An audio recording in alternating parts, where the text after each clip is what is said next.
Hi everyone and welcome to today's video. Today we'll be talking about the history of the brain. So let's go back all the way to ancient Egypt around 1700 BC.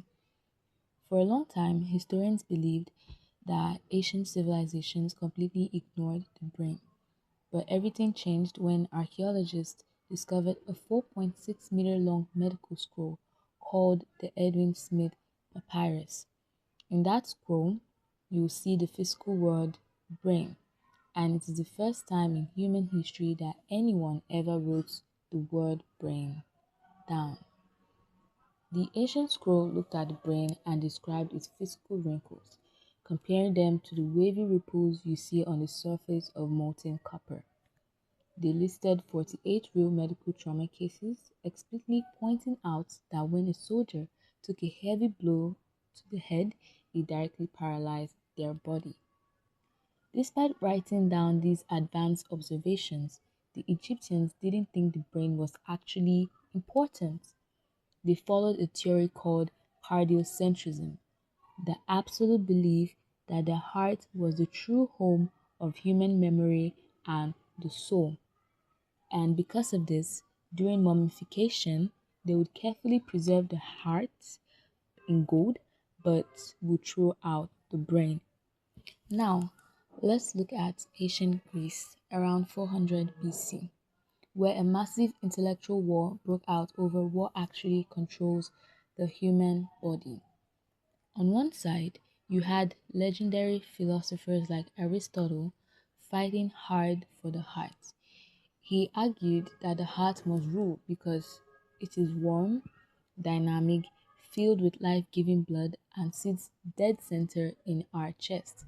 Since Aristotle didn't think the brain held thoughts, he claimed it was nothing more than a biological cooling radiator, a cold, wet sponge designed entirely to sweat and cool down the boiling heat generated by the heart. But hypocrites, by carefully studying patients and soldiers who suffered severe head trauma, noticed a consistent pattern. If a soldier was struck on the left side of their head, the physical twitching, seizures, or paralysis always occurred on the exact right side of their body. This incredible cross-wire discovery proved to him that the physical brain was the master switchboard controlling human movements. Because of this, he boldly declared that Aristotle was completely wrong, writing that it is from the brain and only from the brain that our pleasures, joys, laughter, sorrows, and ultimate intellect arise. Moving into the 19th century, brain science shifted from philosophical guessing into quantifiable empirical data due to a landmark clinical case from September 1848. As teased in our first video, this case provided the first real-world evidence of localized brain function. The subject was a 25-year-old railroad construction foreman named Phineas Gage, who survived a high-velocity trauma incident.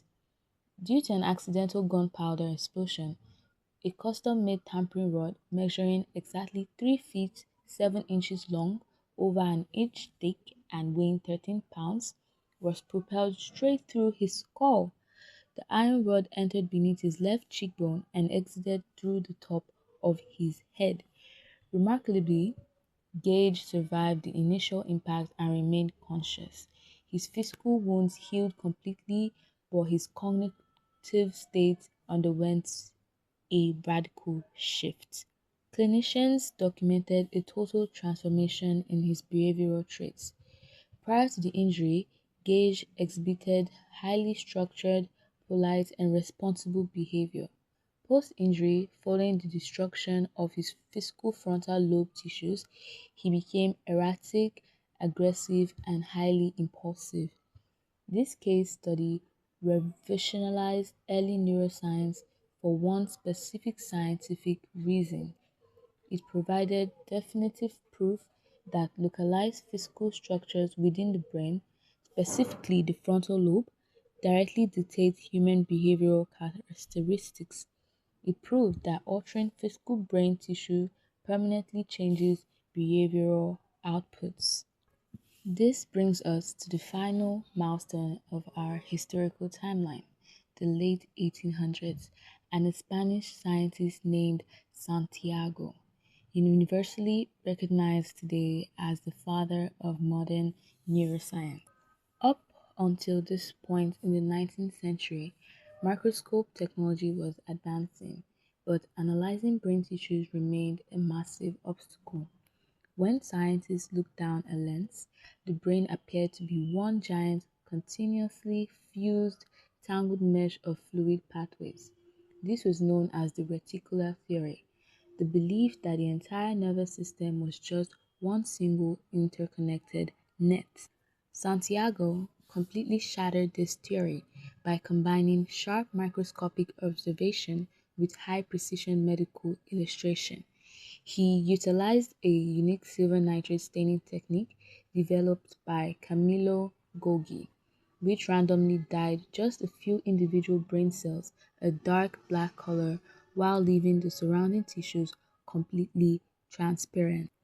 By analyzing these stained samples for thousands of hours, Santiago meticulously hand drew the exact cellular structures he saw.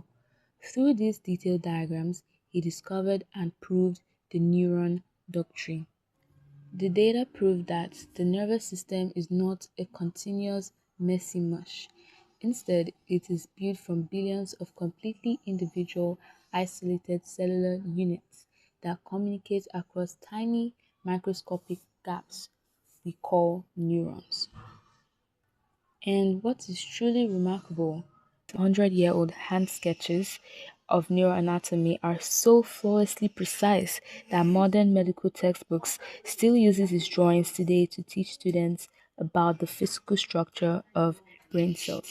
So, with Santiago's work, the historical timeline is now complete. We went from throwing away the brain in ancient Egypt to mapping it as a precise network of individual cells. Now that we know how the brain was discovered, it is time to look at how it actually operates. In our next video, we are going into module 3 and we will be talking about the neuron. So make sure to hit that subscribe button and smash that like button if you've learned something new today. And I'll see you in the next video.